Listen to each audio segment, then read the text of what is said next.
ഇസ്രായേലിന്റെ പുസ്തകം 4-ാം അധ്യായം. പ്രവാസികൾ ഇസ്രായേലിന്റെ ദൈവമായ യഹോവയ്ക്ക് മന്ദിരം പണിയുന്നു എന്ന് യഹൂദയുടെയും ബെന്യാമീന്റെയും വൈരികൾ കേട്ടപ്പോൾ അവർ സെരുബ്ബാബേലിന്റെയും പിതൃഭവന തലവന്മാരുടെയും അടുക്കൽ വന്ന് അവരോട്, ഞങ്ങൾ നിങ്ങളോടുകൂടെ പണിയട്ടെ.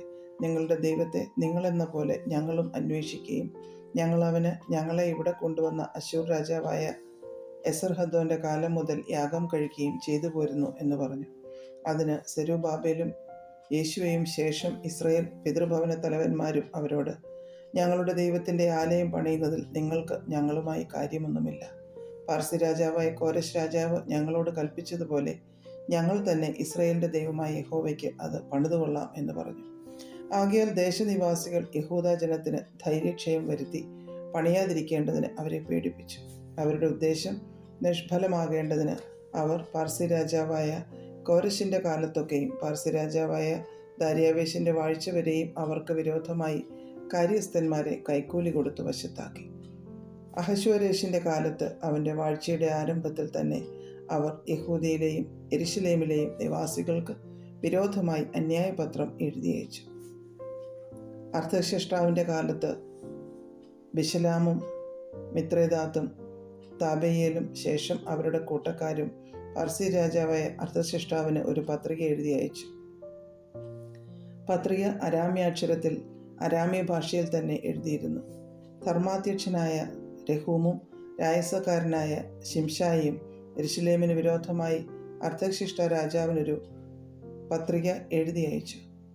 ധർമാധ്യക്ഷൻ രഹൂമും രായസക്കാരൻ ശിംശായിയും ശേഷം അവരുടെ കൂട്ടക്കാരായ ദീന്യർ, അഫർസത്യർ, തർപ്പേല്യർ, അഫർസ്യർ, അർക്കവ്യർ, ബാബേല്യർ, ശോശന്യർ, ദേഹാവ്യർ, ഏലാമ്യർ എന്നിവരും മഹാനും ശ്രേഷ്ഠനുമായ അസ്നപ്പാർ പിടിച്ചുകൊണ്ടുവന്ന് ശമരിയ പട്ടണങ്ങളിലും നദിക്കിക്കരെ മറ്റു ദിക്കുകളിലും പാർപ്പിച്ചിരിക്കുന്ന ശേഷം ജാതികളും ഇത്യാദി അവർ അർത്ഥശിഷ്ട രാജാവിന് അയച്ച പത്രികയുടെ പകർപ്പ് എന്തെന്നാൽ, നദിക്ക് ഇക്കരെയുള്ള നിന്റെ ദാസന്മാരായ പുരുഷന്മാർ ഇത്യാദി രാജാവ് ബോധിപ്പാൻ തിരുമുൻപിൽ നിന്ന് പുറപ്പെട്ട് ഞങ്ങളുടെ അടുക്കൽ യെരുശലേമിൽ വന്നിരിക്കുന്ന യഹൂദന്മാർ മത്സരവും ദുഷ്ടതയുമുള്ള ആ പട്ടണം പണിയുകയും അതിൻ്റെ മതിലുകൾ കെട്ടുകയും അടിസ്ഥാനങ്ങൾ നന്നാക്കുകയും ചെയ്യുന്നു.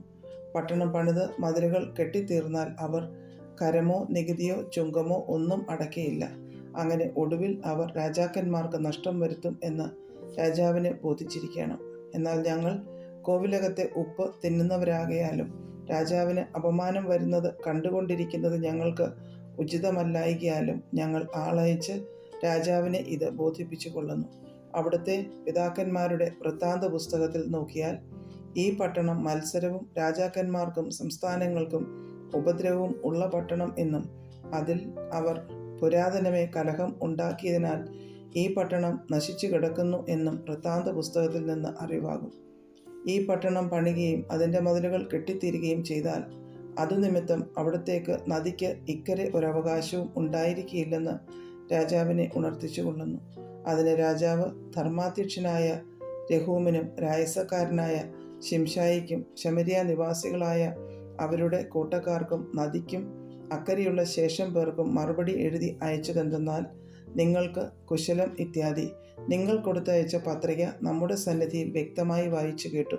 നാം കൽപ്പന കൊടുത്തിട്ട് അവർ ശോധന ചെയ്ത് നോക്കിയപ്പോൾ ആ പട്ടണം പുരാതനമേ രാജാക്കന്മാരോട് എതിർത്ത് നിൽക്കുന്നതെന്നും അതിൽ മത്സരവും കലഹവും ഉണ്ടായിരുന്നു എന്നും യെരുശലേമിൽ ബലവാന്മാരായ രാജാക്കന്മാർ ഉണ്ടായിരുന്നു. അവർ നദിക്ക് അക്കരെയുള്ള നാടൊക്കെയും വാണ് കരവും നികുതിയും ചുങ്കവും വാങ്ങി വന്നു എന്നും കണ്ടിരിക്കുന്നു. ആകയാൽ നാം മറ്റൊരു കൽപ്പന അയക്കുന്നത് വരെ അവർ പട്ടണം പണിയുന്നത് നിർത്തിവെക്കേണ്ടതിന് ആജ്ഞാപിപ്പിൻ. നിങ്ങൾ അതിൽ ഉപേക്ഷ ചെയ്യാതെ ജാഗ്രതയായിരിപ്പിൻ. രാജാക്കന്മാർക്ക് നഷ്ടവും ഹാനിയും വരരുത്. അർത്ഥശിഷ്ട രാജാവിൻ്റെ എഴുത്തിൻ്റെ പകർപ്പ് രഹൂമും രായസക്കാരനായ ശിംശായിയും അവരുടെ കൂട്ടക്കാരും വായിച്ചു കേട്ട ശേഷം അവർ യെരുശലേമിൽ യഹൂദന്മാരുടെ അടുക്കൽ ബന്ധപ്പെട്ടു ചെന്ന് ബലാത്കാരത്തോടെ അവരെ ഹേമിച്ച് പണി മുടക്കി. അങ്ങനെ യെരുശലേമിലെ ദേവാലയത്തിൻ്റെ പണി മുടങ്ങി. പാർസി രാജാവായ ദാര്യാവേശിൻ്റെ വാഴ്ചയുടെ 2-ാം ആണ്ടുവരെ പണി മുടങ്ങിക്കിടന്നു. അധ്യായം 5. എന്നാൽ ഹഗായി പ്രവാചകനും ഇദ്ദോവിൻ്റെ മകൻ സെഖര്യാവും എന്ന പ്രവാചകന്മാർ യഹൂദയിലും യെരുശലേമിലും ഉള്ള യഹൂദന്മാരോട് തങ്ങളുടെ മേൽ വിളിക്കപ്പെട്ട ഇസ്രയേലിൻ്റെ ദൈവത്തിൻ്റെ നാമത്തിൽ പ്രവചിച്ചു. അങ്ങനെ ശെയൽതീയേലിൻ്റെ മകനായ സെരുബ്ബാബേലും യോസാദാക്കിൻ്റെ മകനായ യേശുവയും എഴുന്നേറ്റ് യെരുശലേമിലെ ദൈവാലയം പണിവാൻ തുടങ്ങി. ദൈവത്തിൻ്റെ പ്രവാചകന്മാർ അവരോട് കൂടെ ഇരുന്ന് അവരെ സഹായിച്ചു. ആ കാലത്ത് നദിക്ക് ഇക്കരെയുള്ള ദേശാധിപതിയായ തത്നായിയും ശെഥർ ബോസ്നായിയും അവരുടെ കൂട്ടക്കാരും അവരുടെ അടുക്കൽ വന്ന് അവരോട്, ഈ ആലയം പണിവാനും ഈ മതിൽ കെട്ടുവാനും നിങ്ങൾക്ക് ആർ കൽപ്പന തന്നു എന്ന് ചോദിച്ചു. ഈ കെട്ടിടം പണിയുന്ന ആളുകളുടെ പേരെന്ത് എന്നും അവരോട് ചോദിച്ചു. എന്നാൽ ദൈവം യഹൂദന്മാരുടെ മൂപ്പന്മാരെ കടാക്ഷിച്ചതുകൊണ്ട് ഈ കാര്യം ദാര്യാവേശിൻ്റെ സന്നിധിയിൽ ബോധിപ്പിച്ചു. മറുപടി വരും വരെ അവർ അവരുടെ പണി മുടക്കിയില്ല. നദിക്കിക്കരെ ദേശാധിപതിയായ തത്നായിയും ശെഥർ ബോസ്നായിയും നദിക്ക് ഇക്കരെയുള്ള അഫർസ്യരായ അവൻ്റെ കൂട്ടക്കാരും ദാര്യാവേശ് രാജാവിന് എഴുതി അയച്ച പത്രികയുടെ പകർപ്പ്. അവർ അവനൊരു പത്രിക കൊടുത്തയച്ചു. അതിൽ എഴുതിയതെന്തെന്നാൽ, ദാര്യാവേശ് രാജാവിന് സർവമംഗലവും ഭവിക്കട്ടെ. രാജാവിനെ ബോധിപ്പിപ്പാൻ ഞങ്ങൾ യഹൂദ സംസ്ഥാനത്തിൽ മഹാദൈവത്തിൻ്റെ ആലയത്തിലേക്ക് ചെന്നു. അത് അവർ വലിയ കല്ലുകൊണ്ട് പണിയുന്നു, ചുവരിന്മേൽ ഉത്തരം കയറ്റുന്നു. അവർ ജാഗ്രതയായി പണി നടത്തുന്നു, അവർക്ക് സാധിച്ചും വരുന്നു. ഞങ്ങൾ ആ മൂപ്പന്മാരോട്, ഈ ആലയം പണിവാനും ഈ മതിൽ കെട്ടുവാനും നിങ്ങൾക്ക് കൽപ്പന തന്നത് ആരെന്ന് ചോദിച്ചു. അവരുടെ ഇടയിൽ തലവന്മാരായ ആളുകളുടെ പേരുകളെ എഴുതി സന്നിധാനത്തിൽ അയക്കേണ്ടതിന് ഞങ്ങൾ അവരുടെ പേരും അവരോട് ചോദിച്ചു. എന്നാൽ അവർ ഞങ്ങളോട്, ഞങ്ങൾ സ്വർഗത്തിനും ഭൂമിക്കും ദൈവമായിരിക്കുന്നവൻ്റെ ശുശ്രൂഷക്കാരാകുന്നു. ഏറിയ സംവത്സരം മുമ്പേ പണിതിരുന്ന ആലയം ഞങ്ങൾ പണിയുന്നു. അത് ഇസ്രയേലിൻ്റെ ഒരു മഹാരാജാവ് പണിതതായിരുന്നു. എങ്കിലും ഞങ്ങളുടെ പിതാക്കന്മാർ സ്വർഗത്തിലെ ദൈവത്തെ കോപിപ്പിച്ചതുകൊണ്ട് അവൻ അവരെ ബാബേൽ രാജാവായ നെബൂഖദ്നേസർ എന്ന കൽദയൻ്റെ കയ്യിൽ ഏൽപ്പിച്ചു. അവൻ ഈ ആലയം നശിപ്പിച്ചു ജനത്തെ ബാബേലിലേക്ക് കൊണ്ടുപോയി. എന്നാൽ ബാബേൽ രാജാവായ കോരശിൻ്റെ 1-ാം ആണ്ടിൽ കോരശ് രാജാവ് ഈ ദേവാലയം പണിവാൻ കൽപ്പന തന്നു. നെബൂഖദ്നേസർ യെരുശലേമിലെ മന്ദിരത്തിൽ നിന്ന് എടുത്ത് ബാബേലിലെ ക്ഷേത്രത്തിൽ കൊണ്ടുപോയി വെച്ചിരുന്ന ദൈവാലയം വക പൊന്നും വെള്ളിയും കൊണ്ടുള്ള ഉപകരണങ്ങളെ കോരശ് രാജാവ് ബാബേലിലെ ക്ഷേത്രത്തിൽ നിന്ന് എടുപ്പിച്ച് താൻ നിയമിച്ചിരുന്ന ശേഷ്ബസർ എന്ന പേരുള്ള ദേശാധിപതിക്ക് ഏൽപ്പിച്ചു കൊടുത്തു. അവനോട്, ഈ ഉപകരണങ്ങൾ നീ എടുത്ത് യെരുശലേമിലെ മന്ദിരത്തിലേക്ക് കൊണ്ടുചെല്ലുക, ദൈവാലയം അതിൻ്റെ സ്ഥാനത്ത് പണിയട്ടെ എന്ന് കൽപ്പിച്ചു. അങ്ങനെ ശേഷ്ബസർ വന്ന് യെരുശലേമിലെ ദൈവാലയത്തിൻ്റെ അടിസ്ഥാനം ഇട്ടു.